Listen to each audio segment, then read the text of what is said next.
Hello, welcome to another episode of Arthritis and You, A Joint Journey.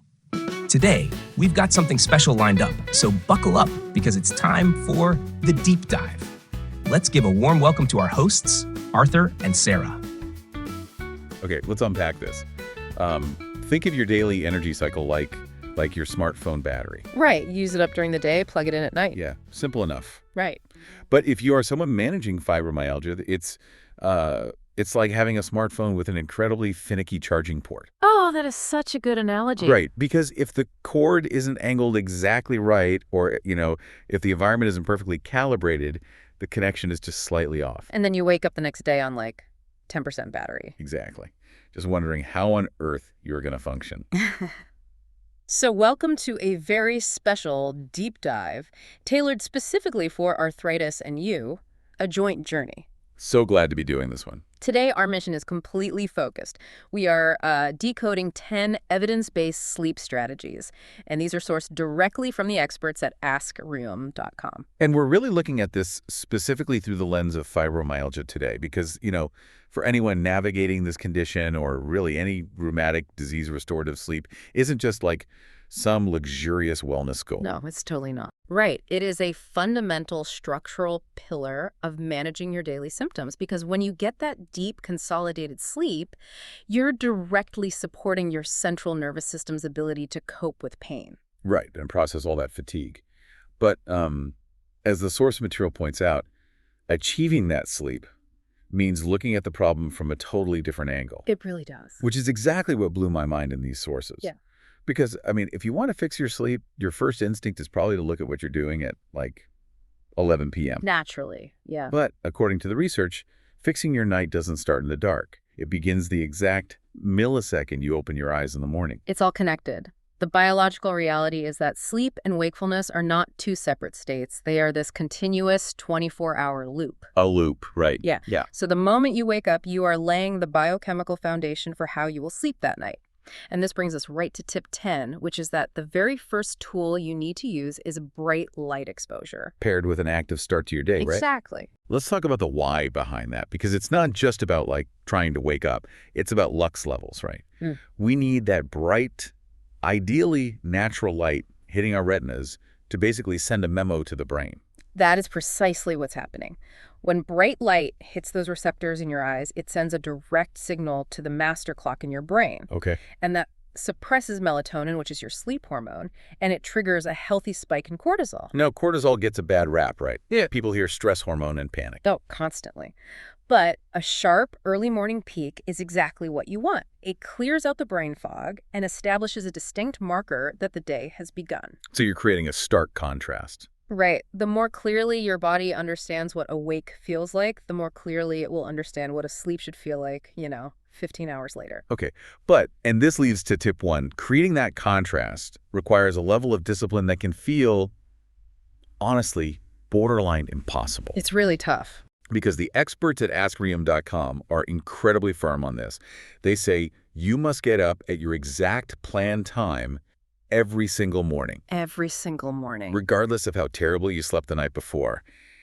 And I have to step in here and acknowledge the reality for you listening, because you're probably listening to this thinking, you do not understand how much my joints ache at 6 a.m. Right. The fatigue is just crushing. Exactly. If I barely slept, why wouldn't I stay in bed and just try to catch up on rest? It sounds like we're just asking people to torture themselves. I completely understand that reaction. It feels deeply counterintuitive. And, in the moment, it feels physically punishing. Yeah, for sure. But what's fascinating here is that what you are actually doing is preventing a much larger systemic crash. Okay, how so? Well, when you stay in bed to catch up on sleep, you're allowing your circadian rhythm to drift. Think of your wake-up time as an anchor. Okay, an anchor. Right. If you pull up the anchor and let the boat drift by sleeping in for 2 hours, your body's internal clock shifts. Oh, I see. So when you try to go to bed at your normal time that night, your brain essentially thinks you're in a completely different time zone. You're artificially giving yourself jet lag. Precisely. And for someone managing fibromyalgia, where daytime fatigue and cognitive fog are already, massive daily hurdles. Oh, yeah. Compounding those symptoms with self-induced jet lag is just a recipe for a severe flare-up. So by forcing yourself up, you anchor the clock. Yes.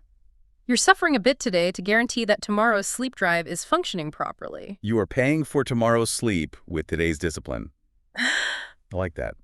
But let's follow the biological timeline here. Okay. Because if you had a terrible night and you forcefully hauled yourself out of bed at your anchor time, by like 2 p.m., you're going to hit an absolute wall. Oh, undoubtedly. The body's going to scream for a nap.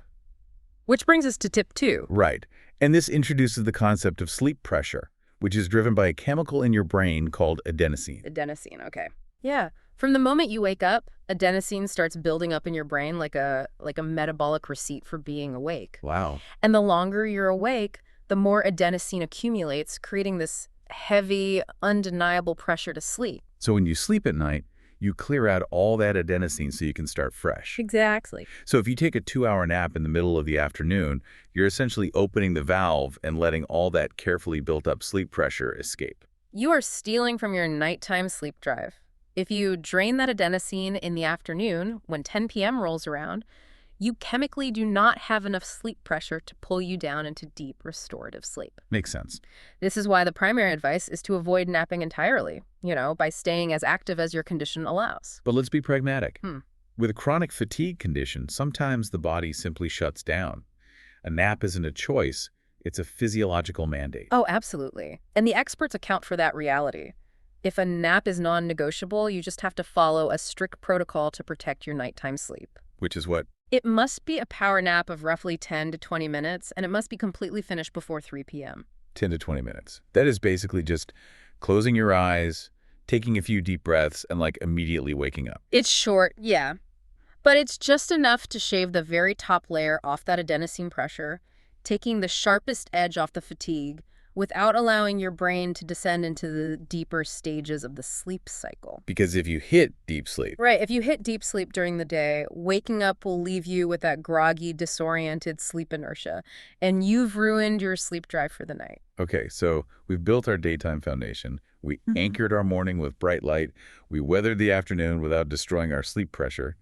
And now the sun is setting. The transition. Yeah, we're transitioning into the evening, which means we have to dismantle what I think is the most insidious barrier to rest, which is sleep anxiety. It is a massive hurdle, especially in the chronic illness community. Yeah. The sheer anticipation of another night of pain or tossing and turning actually triggers a stress response that makes sleep impossible. Right. And a huge driver of that anxiety comes from the myths we've been fed our entire lives, which is tip 6. Busting sleep myths. Yes. The biggest one being the tyrannical golden rule of exactly 8 hours. I mean, I've always viewed the 8-hour rule as this pass-fail grade. If I don't get exactly 8 hours, I failed at sleep and tomorrow is ruined.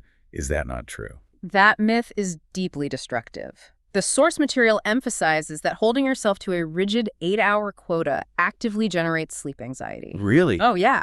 When you lie in bed, look at the clock, do the mental math, and realize you only have 7 hours before your alarm goes off, your brain registers that as a threat. Wow. And what happens when the brain perceives a threat? Your sympathetic nervous system activates, the fight or flight response kicks in, your heart rate elevates, your core body temperature rises, and cortisol floods your system. So you've literally chemically fortified your body against sleep. Exactly. The reality is that sleep needs exist on a bell curve. Most people function beautifully on anywhere from 7 to 9 hours, and a significant portion of the population naturally requires even less than 7 hours. That is incredibly liberating to hear. Yeah. You aren't failing. Your body just might have slightly different metabolic requirement. Right. The pressure to perform at sleep is completely counterproductive. But, releasing that mental pressure is only half the battle. Right. We also have to look at the physical environment. Oh, for sure. Because tip 9 from the Ask Room experts emphasizes a fascinating psychological concept, which is classical conditioning. Yes. Your brain is fundamentally a pattern recognition machine. It constantly scans your environment to tell your body how to behave. So the rule here is incredibly strict.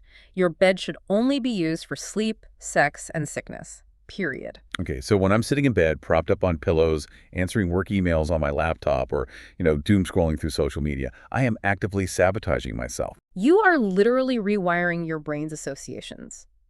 If you engage in stressful, stimulating, or even just awake activities in bed, you're teaching your nervous system that the mattress is a place for alertness and anxiety. And we want the exact opposite. We want Pavlovian conditioning.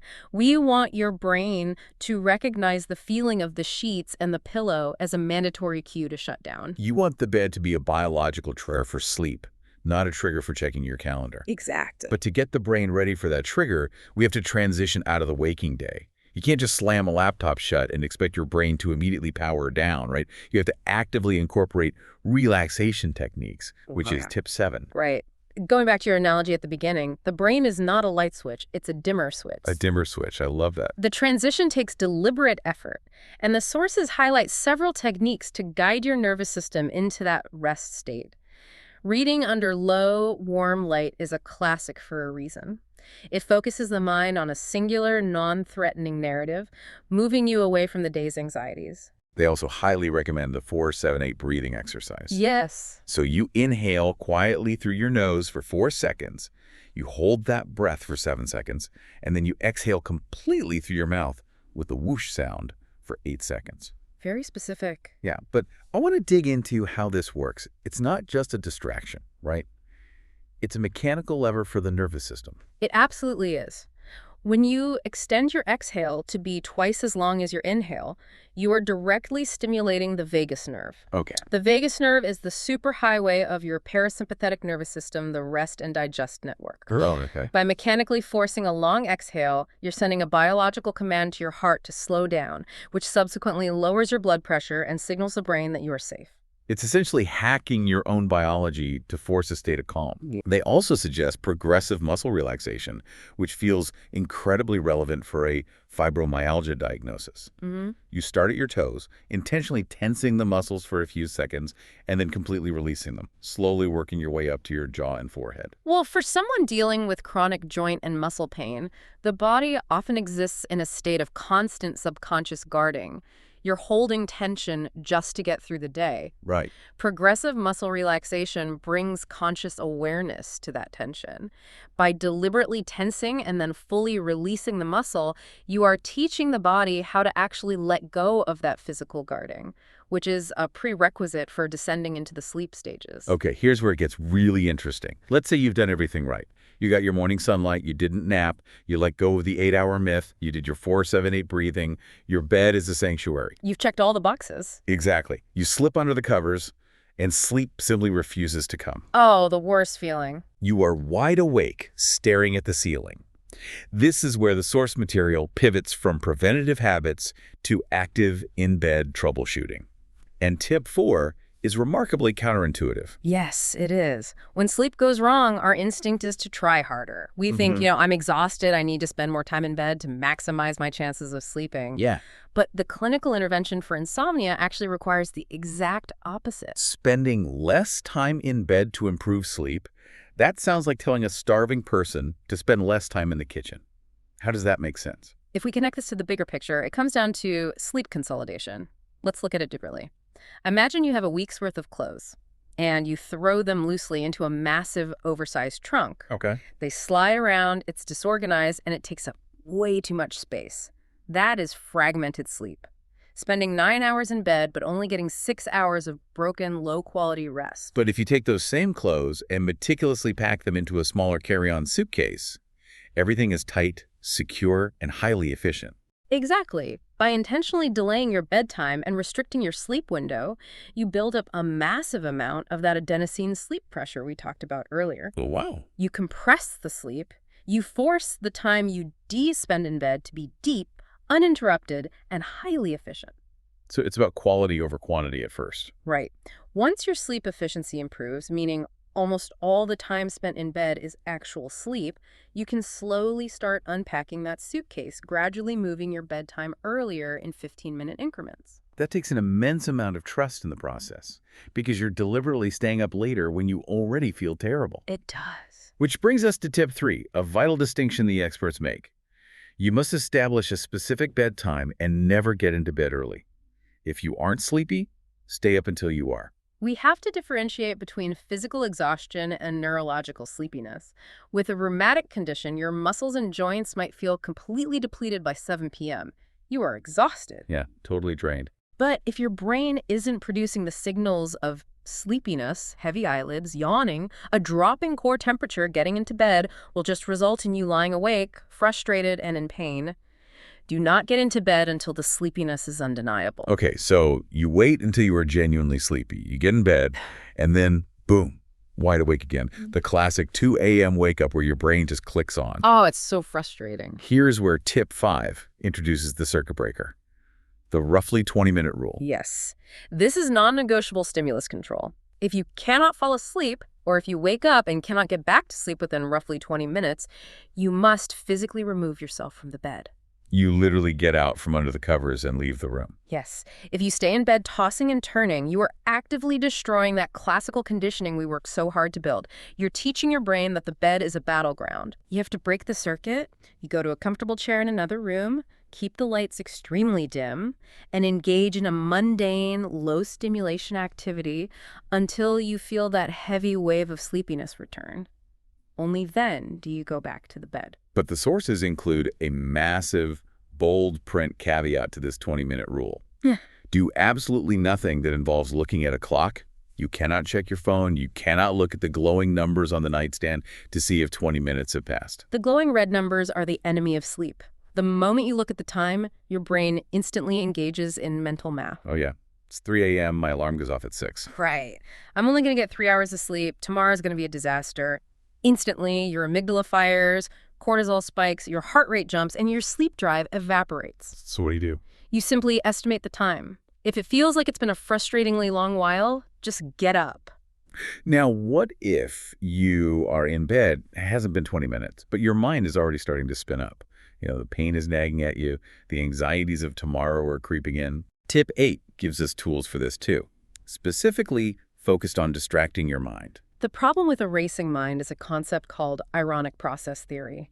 If you tell yourself, stop thinking, stop worrying, just go to sleep, your brain actually has to actively monitor itself to ensure it's not thinking, which keeps you wide awake. You can't just command the brain to shut off. You have to give it a decoy. You have to give it a task that requires enough working memory to block out the anxiety, but is boring enough to let you drift off. And the first technique they suggest is the grocery cart exercise. Which is what, exactly? It is a phenomenal spatial visualization tool. You close your eyes and mentally walk through your local grocery store. But the key is hyper-specific detail. Like what kind of detail? You visualize walking through the automatic doors. You picture the exact layout of the produce section. You imagine picking up a specific bunch of bananas, examining the color, feeling the texture, placing it in the cart. It's like counting sheep, but with significantly more narrative structure. It occupies the prefrontal cortex, the part of your brain responsible for planning and logic, with a completely neutral, low-stakes spatial task, leaving no processing power left over for the amygdala to generate anxiety. Precisely. And for people whose brains lean more toward the analytical or linguistic side, they offer the word list challenge. Oh, how does that one work? You pick a random 5-letter word, say bread. Then you try to come up with 3 or 4 words that start with each letter. So, bee, bear, balloon, basket, our river, radio, rabbit. It sounds exhausting, which I guess is entirely the point. It really is. It bores your active mind into submission. So let's step back and look at the massive journey we've just taken. We've decoded a comprehensive 24-hour physiological strategy for achieving restorative rest. It really is a full circle protocol. We anchor our biological clock with morning light. We protect our adenosine buildup by managing our naps. We disarm our nervous system by busting sleep myths and practicing vagal nerve breathing. We rigidly protect our bed as a cue for sleep. And we use highly strategic, counterintuitive interventions like sleep restriction and the 20-minute circuit breaker when things go wrong. And implementing this 24-hour cycle can dramatically alter the landscape of managing fibromyalgia, providing the deep, consolidated rest your central nervous system needs to process fatigue and pain. It's life-changing. It really is. And remember, all of the incredible evidence-based research we dove into today, along with an absolute wealth of resources for managing all forms of arthritis and rheumatic diseases, can be found at askreum.com. It truly is an invaluable compass for anyone trying to navigate these conditions with actionable, scientifically backed strategies rather than guesswork. So what does this all mean? We've gone through the biology, the habits, and the troubleshooting. But looking at the core philosophy beneath all these tips raises a fascinating new question for us to ponder. We've talked extensively about how sleep anxiety, the fear of not sleeping, is the very mechanism keeping us awake, which makes you look differently at our modern culture of sleep optimization. Oh, totally. We are all wearing smartwatches, rings, and biotrackers, waking up every morning to immediately check an app that gives us a sleep score. Right. Which means the first thing we do is allow an algorithm to grade our rest, telling us whether we should feel energetic or terrible. If checking the clock at 3 a.m. ruins our sleep by triggering anxiety, could it be that our modern obsession with hyper-tracking every micro-movement during the night is actually generating a new technological form of the exact sleep anxiety fibromyalgia patients need to avoid? It is entirely possible that in our quest to perfectly measure our sleep, we are sabotaging our biological ability to simply surrender to it. Something to mull over tonight, hopefully while you're visualizing the dairy aisle and definitely not checking your smartwatch. Thanks for joining us on this deep dive.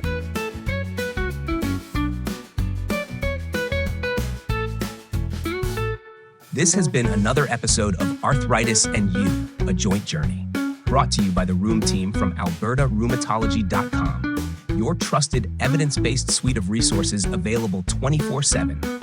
Straight from Alberta, but for folks around the world. Our hosts today, Arthritis and Sarah Upis, technical producer, John Eifert, and our executive producer, Stephen Kitts. While we work hard to maintain the accuracy of our information, we accept no legal responsibility for any errors or omissions. Remember, always check with your own physician first. Join us next time for another Deep Dive.